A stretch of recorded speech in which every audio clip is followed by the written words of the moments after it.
What's up? What's up? What's going on, everybody? Welcome to another masterclass where we bring on great people operating in the real estate space. And today we have Miss Erin Helly with us, and she's coming by way of New York now, and she has a wealth of information of real estate investing from an investor standpoint, but also as an agent.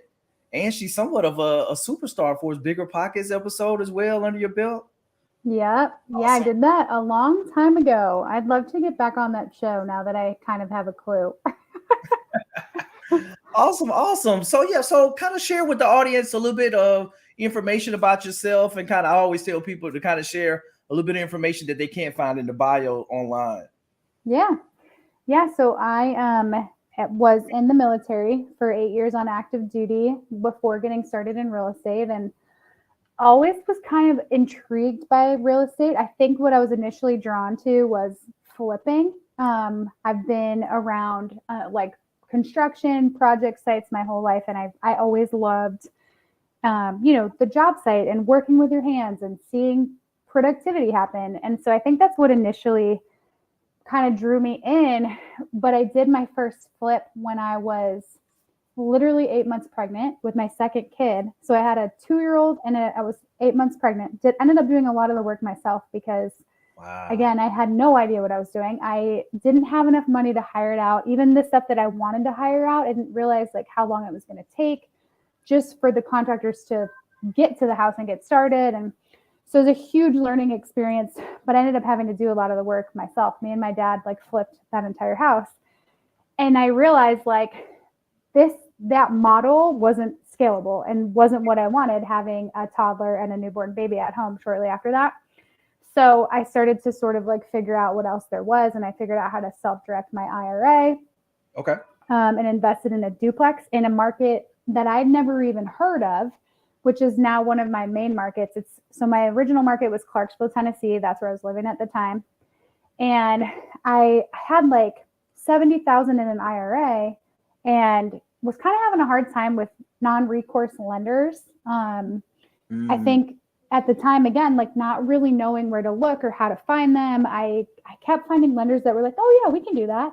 And then we'd get to closing and they couldn't do it. And, I don't know why they said yes to begin with. So anyway, I decided to find something that I could buy without needing a loan. And so ended up having to leave my market because there was nothing there that I could afford for 70,000. okay. I bought a duplex in Marion, Illinois. Never heard of it. It was like 2 hours north of where I was living in Clarksville. Mm, And I bought a duplex for $65,000, exactly 65,000, and it was a 2% property because each side was rented for $650. And I've never put a penny in that property, and that property, each side is now rented like 4 years later, 4.5 years later, for over 700. And so that's just money that goes to our IRA, tax free. So yeah, so that was a really interesting experience. And then I kind of just discovered like basically buy and hold investing, but I kind of like to find properties that have a value add opportunity, but I can still get really favorable long-term financing on. And then I can okay. slowly renovate with, credit cards or cash that I have available to me, or like HELOC money. But, a little bit lower risk in terms of like lending and in terms of interest rates and stuff like that. Okay. And then, just have watched my net worth grow to almost $2 million in like 5 years. That is awesome. To go from mom with a 2-year-old, pregnant, hands on, flipping your own home, then looking to go outside state lines, buy virtually with your self-directed IRA, and turn it into a $2 million net worth in a 5-year time frame. That's awesome. That is phenomenal. Yeah, it's been fun. And I feel like honestly, like I feel like I'm just getting started. I'm just like learning what you can do in this space or as an investor. And it's just like more and more interesting to me, more and more intriguing. And it's amazing how like your perspective changes, as you grow your worth, as you spend big money. So for example,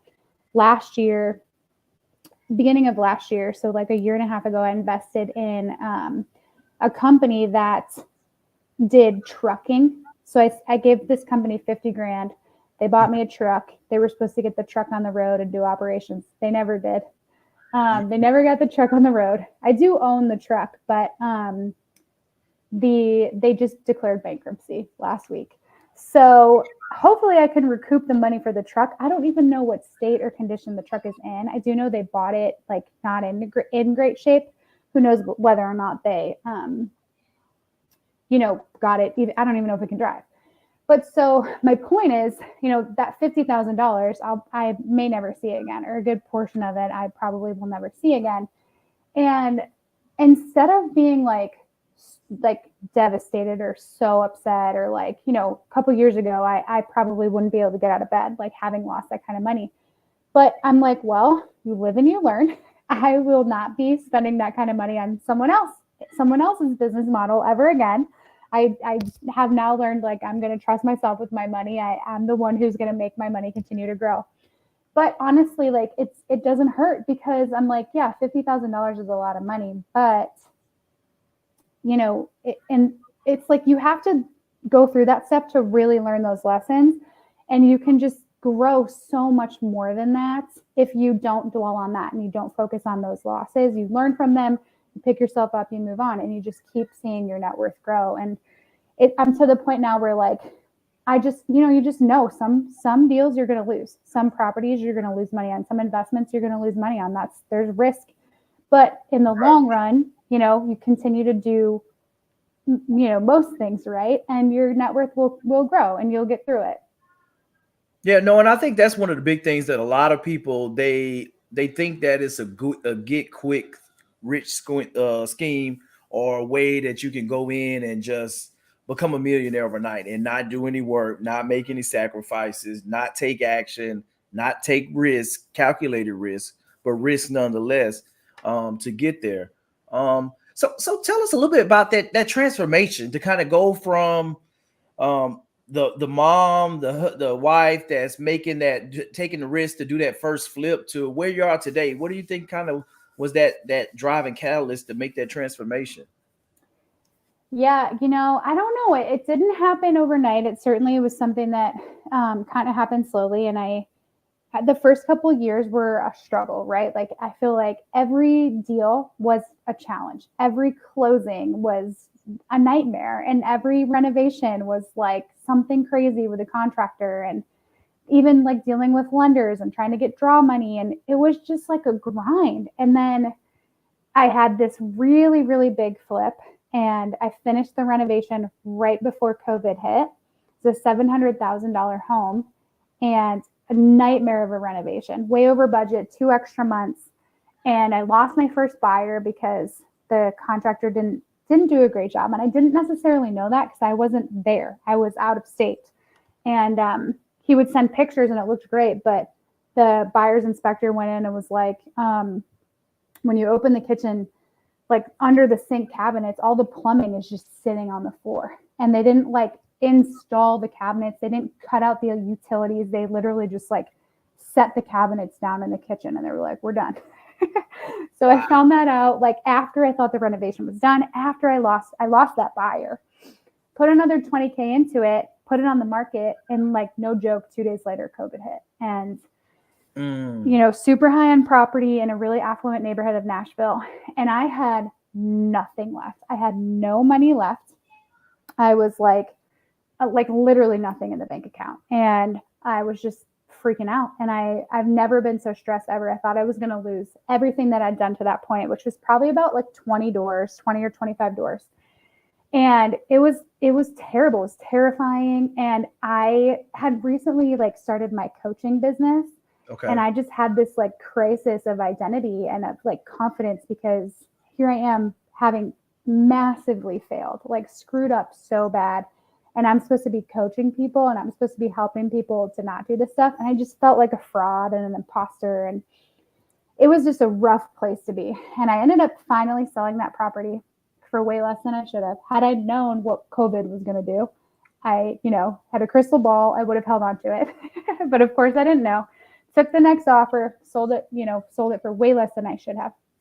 But what I learned from that is will live to fight another day. Like there is nothing that I can't do or can't get through having gone through those hard things, you know, and it's like it's just really encouraging to know that, you know, you feel like you're at rock bottom and somehow you just like climb back up, like crawl your way back up. And I just refuse to quit, you know, like I think the number of businesses that go under is staggering, right? Like Right. majority of them in 5 years, like the vast majority. But I think it just comes down to poor decision making. And you see this constantly, right? Like you go into like this super cute little town and you see like it's a Sunday early or late morning and everyone's getting out of church and you're like, why is that coffee shop not open? Like why is this bakery not open? Like there's like 50 people out here who would love to get a cup of coffee, but it's just poor decision making. And unfortunately, you know, people are running these businesses. And so I think as long as you make good decisions most of the time and you just kind of refuse to quit, then, you know, you'll end up somewhere better than you were yesterday. 100%, 100%. And that's one of the things that I always like to tell people is, and you really just kind of summed it up, that even, you know, we all have the lofty goals or where we want to be in the future, but success is something that's measured backwards. Success is being better than you were 6 months ago, 6 years ago, you know, 10 years ago.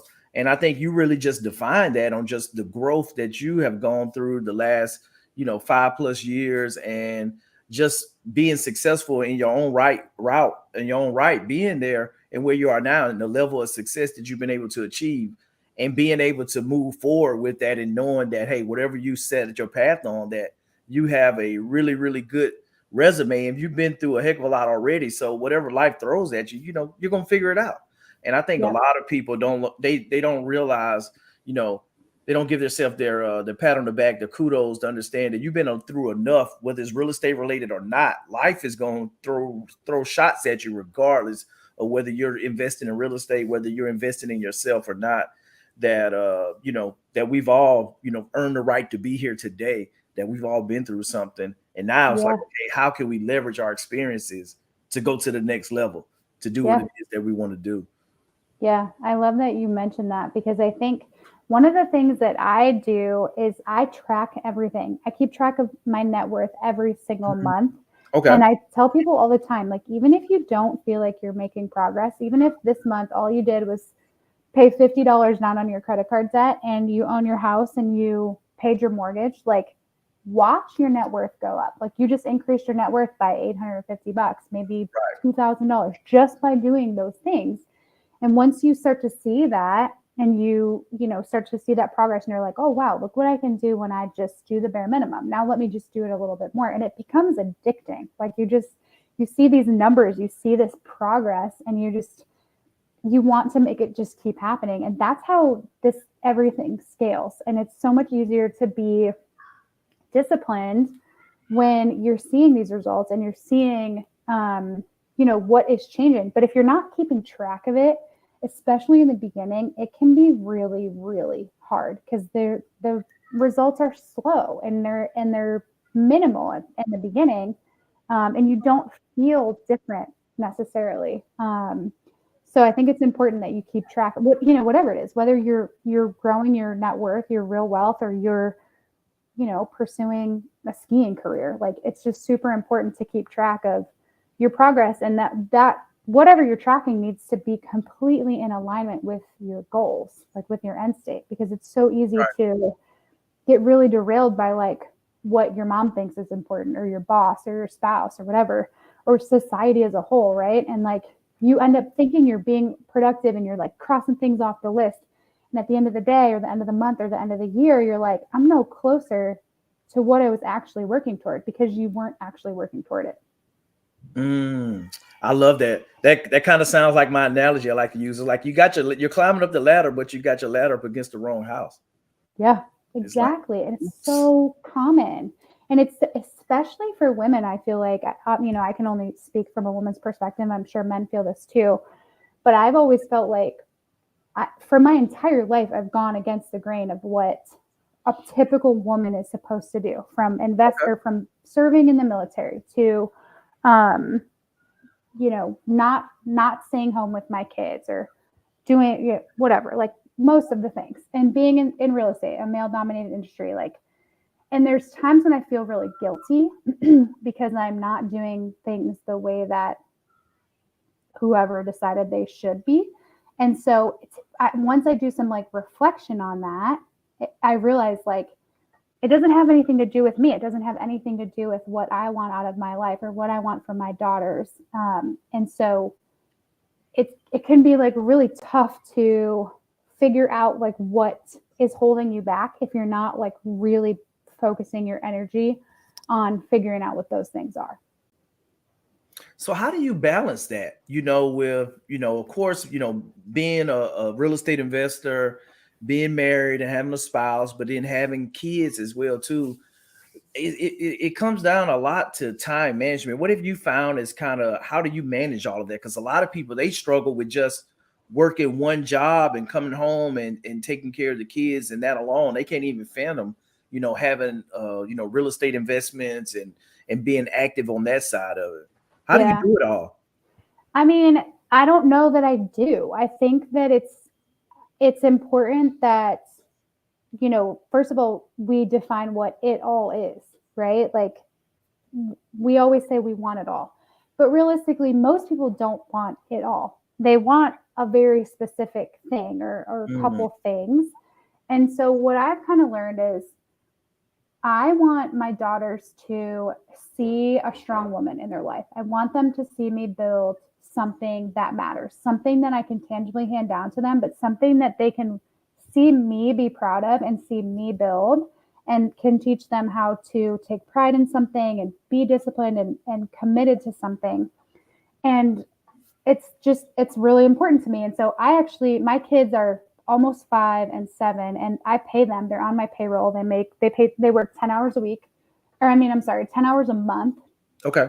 And I write off that, the payroll. I put them all through the payroll and I get to write that off. And then I invest it for them into a Roth IRA. So they're not paying taxes on it either. And it's minimal money, right? Like it's like $138 for one of them and Right. $112 for the younger one. And I have them do super minimal things. But like today, so for this conference this morning, they put all these lanyards together. I have hundreds of these lanyards like hanging up right here. So Nice. they did that with me for like 2 hours today. And at first they hated it because it was like really hard to like get the pins or, like the clips to open up. And Mhm. they were super frustrated. And my 4-year-old was like, my fingers hurt so bad. But when they were done, and I didn't push them at all, like they were committed to like getting this. We did like half of the names. They were just committed to getting it done. And I actually took a break to go make a cup of coffee. And they were like, come on, Mom, we're waiting. Like they're like rushing me back. But it's just really cool to see them sort of learn like responsibility and just be proud of something, obviously like on a much smaller scale. But so I think it's important that you involve your kids or your family in whatever it is that you're trying to build, whatever you're working for, if that's important to you. But I think again, it just comes down to defining what matters. And for us, it's like what's really important to me, and when I feel most like I'm not like being an adequate mother or good enough mother, usually comes down to me not getting enough like quality time focusing on my kids, and then not feeding them well. When we get really busy, we tend to just like grab and go and do really easy things, or like tons of pizza and stuff like that. And so most of the time when I'm like feeling like I'm a bad mom, it's because I'm not feeding my kids well. And so, it just takes a few minutes to reflect on that and figure it out and just say, okay, tomorrow I'm going to get my groceries and I'm going to spend an hour meal prepping. And you immediately feel better about something that's so much bigger than that little thing that's bothering you. Right. So I think that's kind of what I've learned is there's no such thing as balance. No one's doing it right. No one's doing it well all the time. You just have to figure out what works for you and what's important to you. And I think too, when it is hard and I'm really struggling, I just like communicate that with my kids, and I'll just tell them like,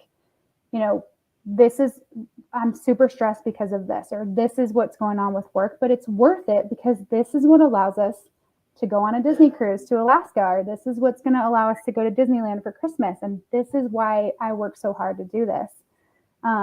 So, I wish I could tell you how to do everything right to have it all, but I just don't really know that that exists.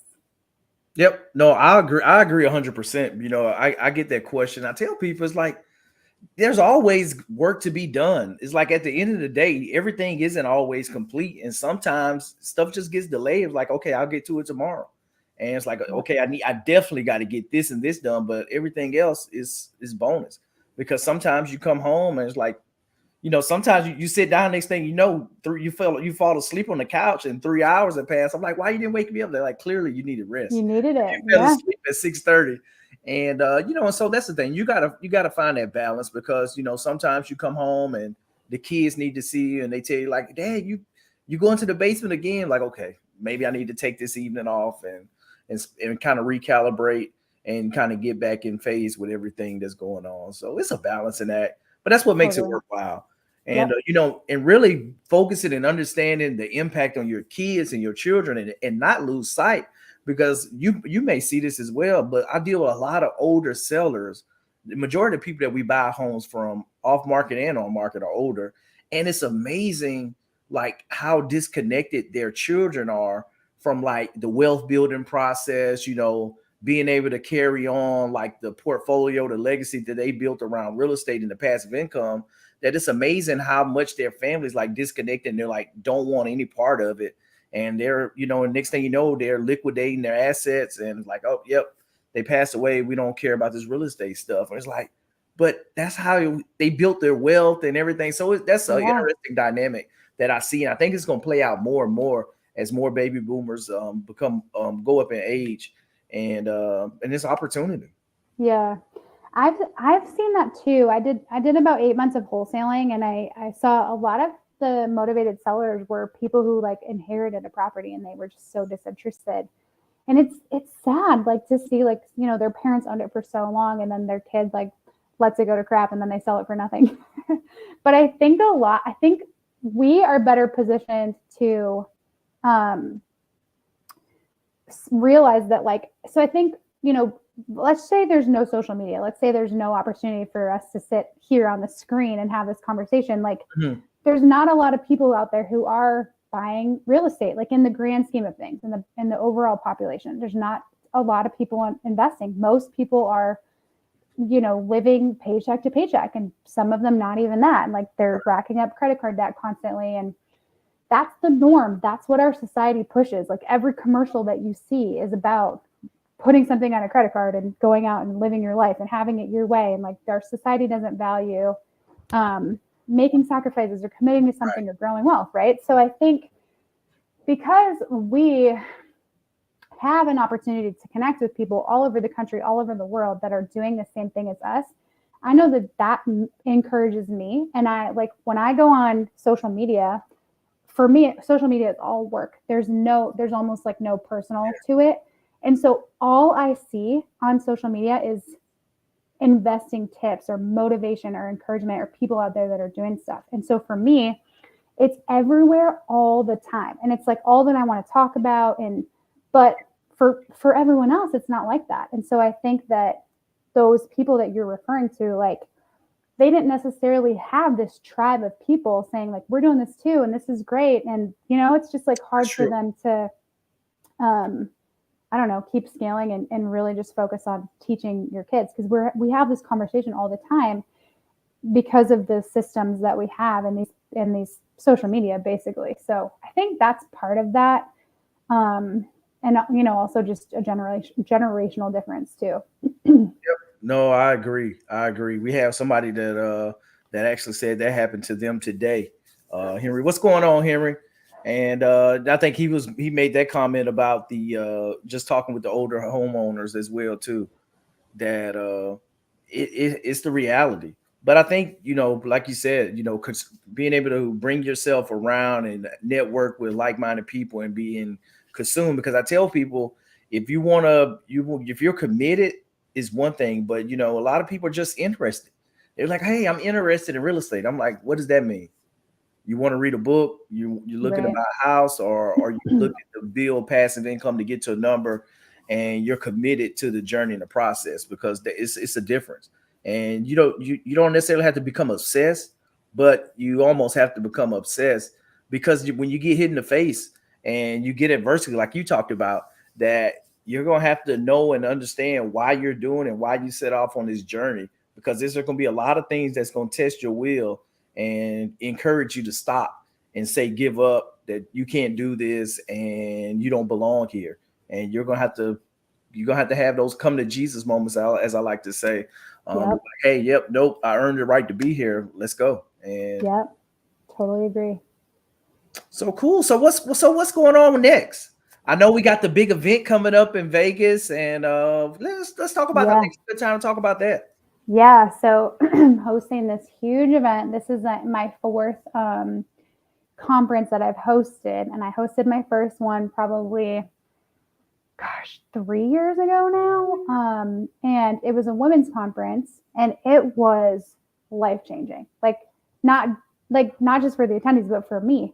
I was able to, bring all these women, like 40, I think there's like 47 women there, Okay.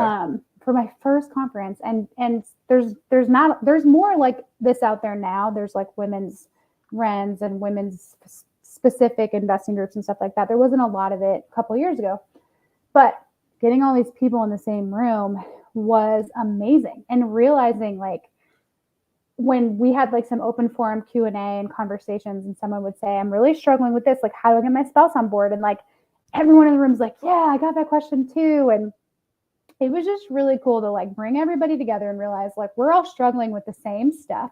Like, Right. let's put our heads together, let's brainstorm, let's figure this out, or let's just talk about how much it sucks. And, hopefully we can continue to make it better. But so yeah, anyway, I was like addicted to hosting conferences. So I did 2 others, and now I'm hosting this big one in Las Vegas focused on military veterans and excuse me, and families, spouses, and sorry. Yeah, thanks for putting that up there. So we actually have a bunch of scholarship tickets. So it's at the Okay. Wynn and Encore Hotel on the Strip in Las Vegas, which is the most expensive hotel. We wanted it to be there on purpose, right? Like, we wanted people to come in there and like feel this vibe. Like, we are going to make some money. Like, we are world class. We're on top of the world. We are going to make stuff happen, and we're going to get stuff done.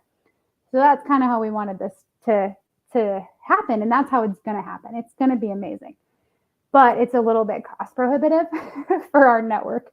Right. So our sponsors, we have had some amazing sponsors, and I'll be real with you, like, we've hardly even had to ask these Okay. people to commit to sponsoring veterans and their families. And these are people, veterans in our industry, that are just killing it, right? They're crushing it. They're doing so well. They're happy to give back, and they're going to be there. Most of them are going to be there to either lead a session, like a strategy session, or talk to the group, or just come hang out for the social hour. Like, they want to network. It's like all the things that we've been talking about, like getting around the like-minded people and filling your surrounding, all the people around you with the people that are like you, going after the same things as you, changes your entire life. And so they get that, obviously, because they're there, they've done it, but they still want to give back, and they still want to help Right. the rest of our network. So that's what this event is all about. It has been a whirlwind, from like being so excited on top of the world to like terrified that this thing is going to totally flop. But here we are about 3 weeks out, and we're almost at capacity, and Okay. I've almost paid for the whole thing, but we still Nice. do have a good amount of scholarship tickets left. So if you go to that website, you have to go like all the way to the bottom to where you can buy the tickets, and you can choose the third option, which is like scholarship recipient or something, and you have to pay 1 cent because PayPal doesn't let you do a free ticket. You have to pay something. Okay. So you do have to pay a cent, but you can get a ticket and you can come and network with us in Vegas, and it's going to be amazing. That is awesome. So all my REI geniuses out there, y'all heard that. Free trip to Vegas. Just get there, and you got a full 2 days of real estate overload with some of the phenomenal veteran real estate operators that are doing things at a high level in this space. And you're going to be in a like-minded environment of a tribe of real estate investors for 2 days. I don't think there's anything else that you could really think of as a better Labor Day plan outside of Alabama football, of course. But separate from that, I think I'll always take real estate investing over Alabama football. So, but no, that is super. That's super dope. I appreciate you kind of offering that up. Because who doesn't like Vegas? And to be able Yeah. to talk about real estate in Vegas, and you don't even have to take leave because you're gonna be on your 4-day pass. So Yep. for my active duty members out there, That's so exactly why we chose it. We knew it was going to be kind of a tough weekend, but we're gearing toward our military people, so we had to do a long weekend. yep, no, that is awesome. That is awesome. And yeah, so we'll leave that going. Is there anything else about the event you want to highlight or? Yeah. So, in addition to feeding you really well, and the social hour on Saturday night is going to be Hold epic. on, hold on, hold on, hold on. So food is included too? Food is included. So, Okay. Saturday morning, we're going to give you breakfast, we're going to feed you lunch, and then you're going to come to the social hour. We have like these ridiculous displays, open bar, like premium bar. And then Sunday morning, you'll get breakfast, and we'll wrap up around noon on Sunday. But we're going to kick it off with some mindset stuff and some blueprint mapping for financial freedom. So it's going to be a lot of what we've been talking about, like defining your definition of financial freedom and creating a path to get there. We're going to do some extreme networking. We're going to really teach you guys how to network well, or, give you some tips, because some people I think military members are typically pretty good at this. And then we're going to set you off to actually go do this stuff a couple different times throughout the weekend. And then after lunch, we're going to do, we have tax people coming to talk about tax strategy. We have legal people to come talk about asset protection and estate planning. We have like a wealth advisor coming who's going to talk about infinite banking. All kinds of tips that you guys can take advantage of, whether you're just getting started or are just looking to take it to the next level or continue to scale. And then we have breakout sessions by strategy that afternoon. So you'll get to go into one of the breakout rooms and all the strategies you can pursue in real estate: flipping, wholesaling, house hacking, single family homes, multifamily, all that stuff. We're going to have all that.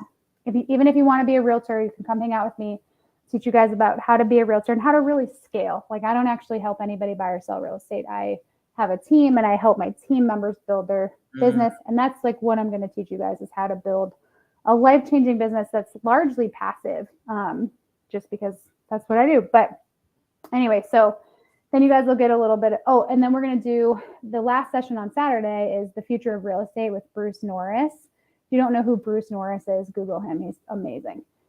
And then you guys will take a little break and come back for the social hour. And then Sunday morning, you'll have breakfast with your breakout leaders.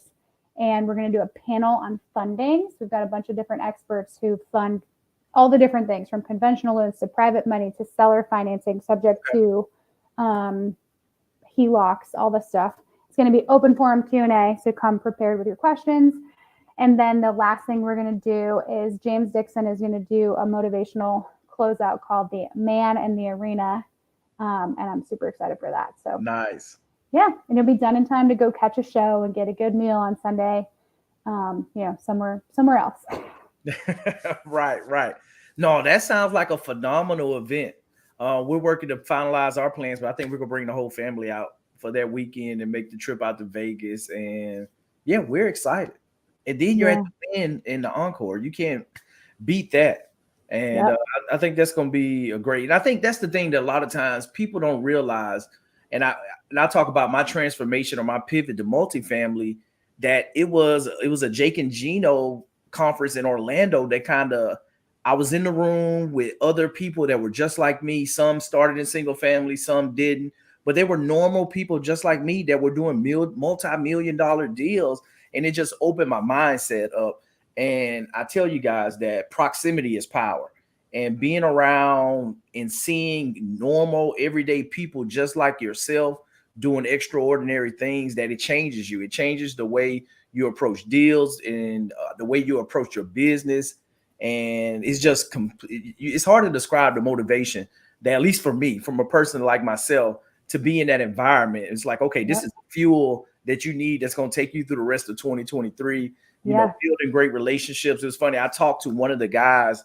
We kind of fell out. It's probably not, we fell out of contact like for probably a year and a half, but he called me out the blue yesterday, and we met in 2019 at that Jake and Gino event, October 2019. And he called me last night. He was like, "Hey man, what's been going on?" And we kind of just chopped it up, just, like we had been talking all along. And we just talked about how we've grown and everything since then, which would be almost 4 years in October, which is just amazing.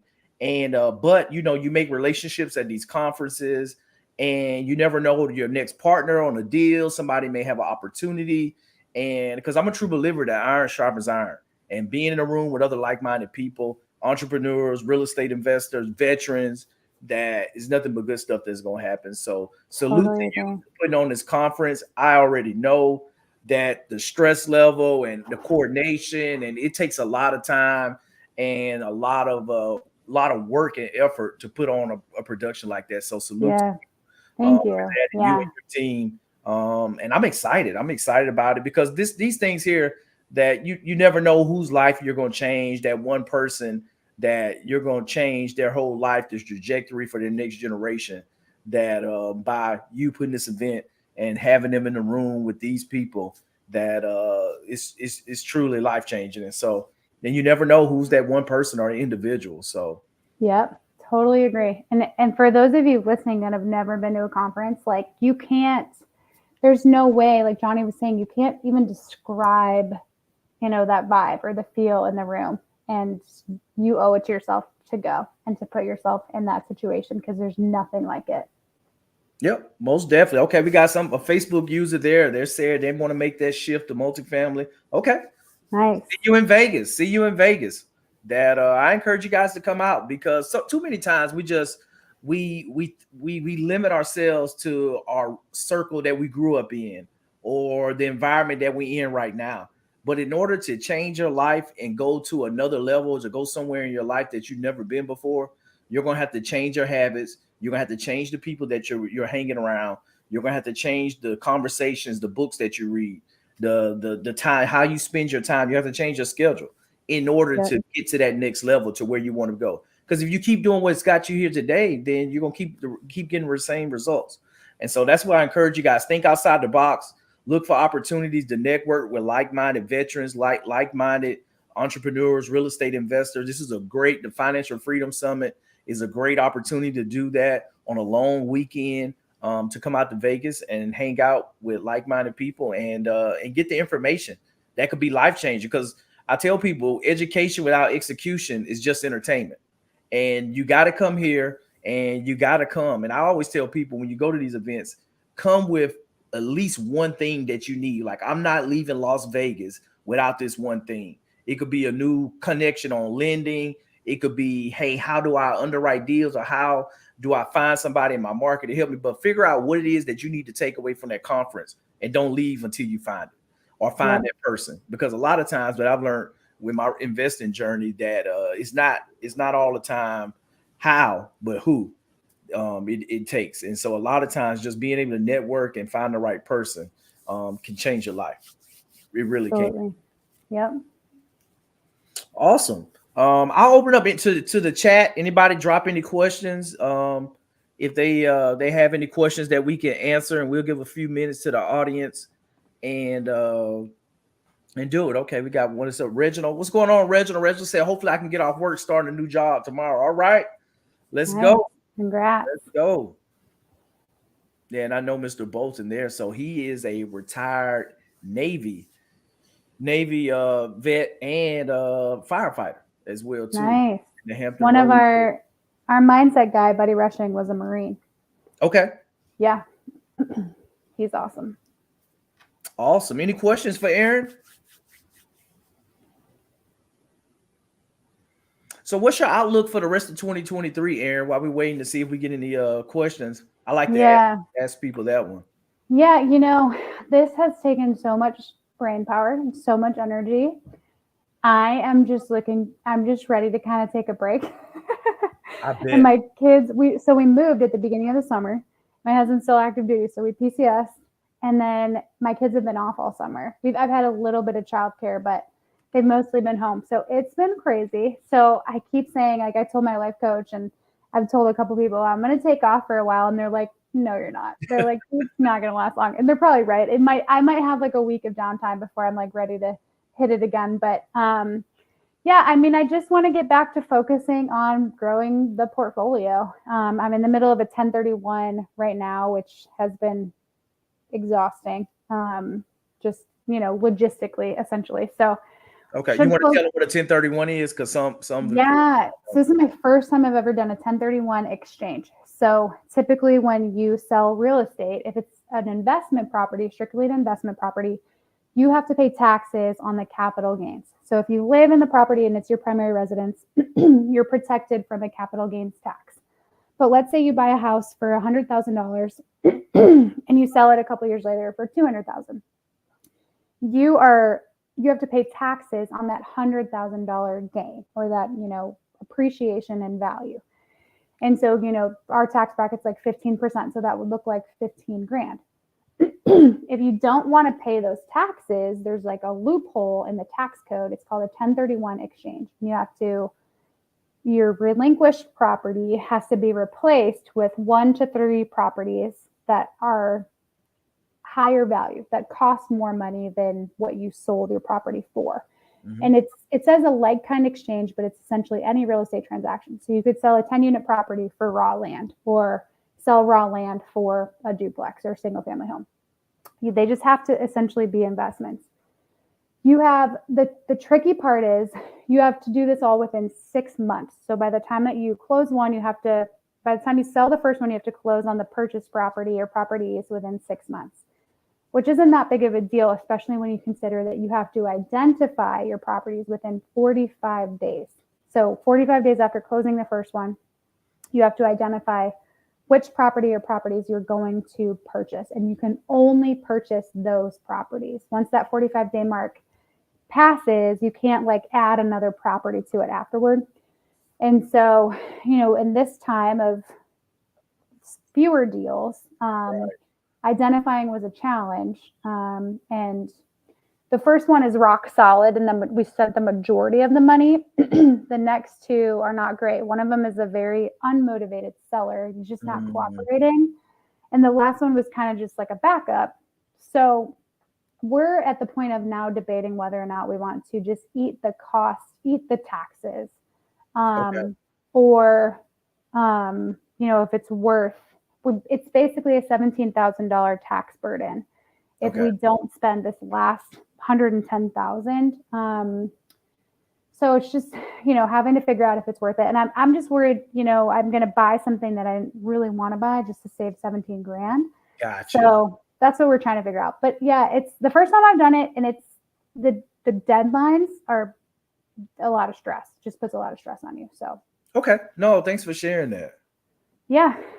So we got two questions came in. So this one here asking about your top 2 markets for multifamily investing, and then your buying criteria. Yeah. So top 2 markets, Clarksville, Tennessee, and Marion, Illinois. And I do small multifamily. So 2 to 6 units, sometimes 10. And then buying criteria, it just essentially needs to make money. Right now with lending, with rates being so high, it just needs to make a little bit of money. I shoot for a 10% cash on cash return. If it's in an area that is lower appreciation, like Marion, Illinois, really low appreciation, I look for 20% plus on cash return. Okay. In Clarksville, where you do see a lot of appreciation, 10% is okay with me, because it's year after year, the value is going up and there's 0 vacancies there. It's such a great rental market. So, at this point, I'm confident that rates will go down. I don't think we'll ever see 2% again. But I do think we'll get down to the 5s and the 6s. Like right now I'm doing a eight property portfolio and I'm at 9.5%, which is just brutal, but it makes money at that price point. So when it does drop 1 or 2%, then there's no prepayment penalty on the loan either. That's something that I'm really adamant about, is making sure that I'm not stuck in like a high prepayment penalty situation. And then you just refinance it when the rates get better. And then the same property is suddenly producing significantly better. Awesome. That's why I tell people, don't focus on if it cash flows at the high rates. Right. Hey, it's a deal. Who cares? Who cares if it's a 10% rate or 2% rate? Because you're not paying it. Your tenants are. Yep, exactly. No, great answer. So what is the most challenging opportunities you have encountered with multifamily? And do you have a social group? Okay, so multifamily challenges are like constant. I don't think that there's a day that goes by that I don't get a text or a phone call from my property managers about something. And so I think that the lesson learned, I guess, or like the way to overcome that is to have a good amount of reserves where you can feel comfortable. Like yesterday, HVAC went out in one of my units. Today, one of my tenants is refusing to pay rent until the 18th, and they want to evict. They want to file eviction on the 15th. And I just told my property manager, I'm like, do what you need to do. Do what makes sense to you. You're the one who deals with the tenant. I'll support you. That's why I'm paying you. So, but anyway, it is constant. And so I think those are the challenges are, just be prepared for stuff to always come up. I'm not sure. Is that what you're asking? You said challenging opportunities. Yeah, I'm not sure. Maybe I'm looking at that question wrong. Yeah, but I think that's what it sounds like, just the challenging opportunities you encounter with multifamily, because I think just challenges in general. Yeah. It definitely has its challenges, but that's the part of doing business. Okay. Yeah. Yep. They said, yes, that's it. Okay. And then, and they asked about, do you have a social group? Yeah. So, I actually, as a realtor, I host a Pines and Properties event. But you can find me on social media on Instagram. I'm the Erin Helly _ investor coach, and on Facebook I'm the Erin Helly. And I have a couple different like groups on Facebook. There's a real estate investing with Erin Helly, and then there's I think it's veteran real estate investors. But yeah, I'm on social media all over the place. Nice. All right. Any other questions? Let's see here. We got, okay. Oh, somebody else said a realtor was trying to explain 1031s to them today. Yeah. The best thing you can do is call a QI, a qualified intermediary. Just Google 1031 QI, because they can explain to you your parameters, and you can throw all the hypotheticals at them, because there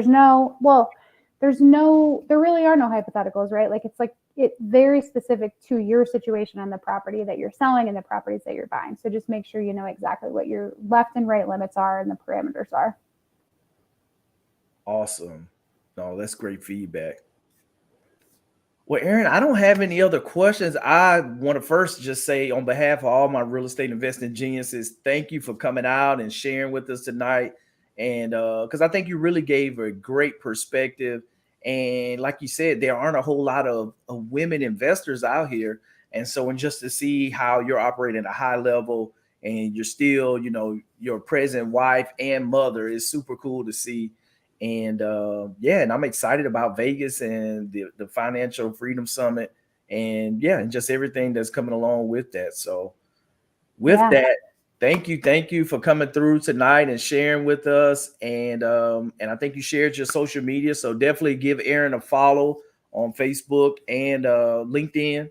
Imagine out there, Instagram as well, as she said. Yeah. And and just appreciate you coming through, and then let us know whatever we can do to help out. And look forward to seeing you in person again. Yeah, you too. Thanks so much for having me. Yep, no problem. All right, everybody. We will see you guys again. Actually, we'll be talking about midterm rentals tomorrow night. Short-term and midterm rentals with Justin Mosley tomorrow night.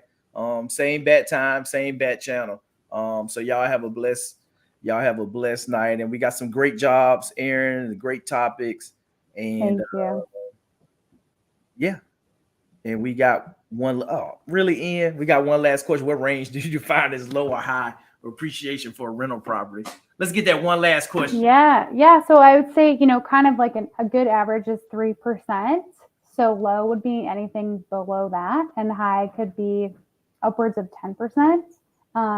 You also just kind of have to keep track of, though, like where you are on that cycle, because eventually every market is going to slow down at some point. So you want to try to hit them as they're going up, right, before they sort of hit that wall. But again, the market cycle, all market cycle, real estate, any investor's market, all you have to do is like keep track of the news to see that it's constantly going up and down. So whether you bought at the wrong time or got a bad rate, like if you hold on to it long enough, you're going to make money. It's not if, it's just when. So. Yep. Awesome. Great answer. Well, cool. Well, thank you again, Aaron. And yeah, and let us know whatever we can do to help out in the future. And we look forward to seeing you in Vegas. You too. Thanks, Johnny. All right. Y'all have a good night, everybody.